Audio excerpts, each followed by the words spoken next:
South Bay residents are breathing unhealthy air that federal health officials say exceeds safe health standards after a major sewage pipeline ruptured in Tijuana over the weekend, releasing 60 million gallons of raw sewage a day at its peak. Good evening, I'm Marcella Lee. I'm Carlo Cicchetto. To put that number in perspective, the local treatment plant can only handle 35 million gallons, and the result is hydrogen sulfide levels that are so high schools are keeping kids inside. News 8's Richard Allen joins us here in studio with what health officials are now telling residents to do. Richard? Well, that's right. And it's sort of sadly ironic, you guys, because many South Bay residents we spoke with today tell me that because the sewage smell is so consistently bad in their area, they've had a hard time distinguishing where this latest foul odor is originating from.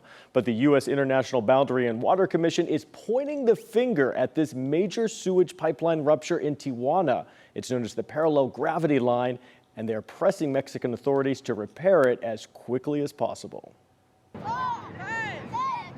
It's gross for sure. People shouldn't be breathing it in.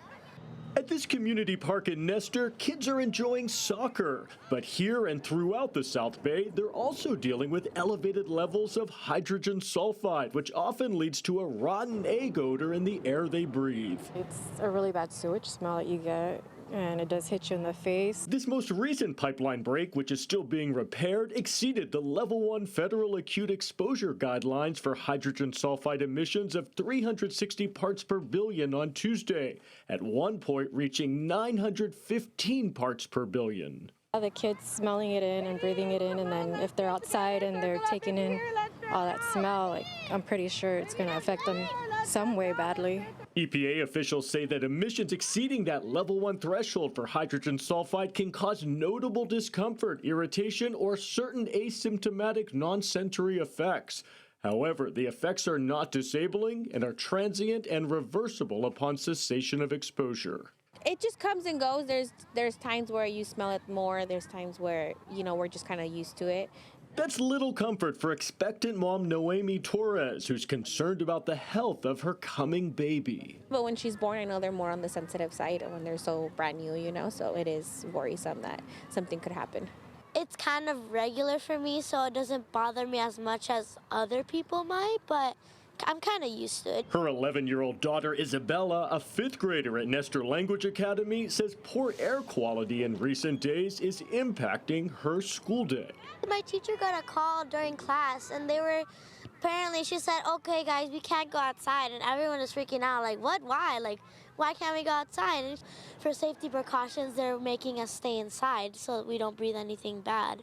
But for Isabella, who says she's all too accustomed to the consistent odor, the order to stay indoors makes sense. I'd rather be safe than sorry. I wouldn't want to breathe anything bad. And while hydrogen sulfide levels in South Bay spiked yesterday, today they were relatively lower, but still above 30 parts per billion, which is cause for concern. Now, health officials are advising residents to reduce their exposure by limiting outdoor activity, keeping doors and windows closed, and using an air purifier. It's so sad. It's so nice outside. Kids need activity and fresh air. Now they're being told to stay inside. Especially school ending. They'll be outside for the summertime. Yeah. So when are repairs to this ruptured line expected to be complete? Well, Mexico is saying that they should be done by the end of this week, but officials here in the U.S. are urging them to accelerate that timeline. They'd like to see it done now, actually. This whole thing, it kind of makes you angry at a certain point. So going, like, Isabella, we're sorry, as a kid here, you shouldn't have to get used to that smell. It's so wrong. Kids should be able to go out, breathe the air, and have fun. Yeah, absolutely. Thanks, Richard. Thank you.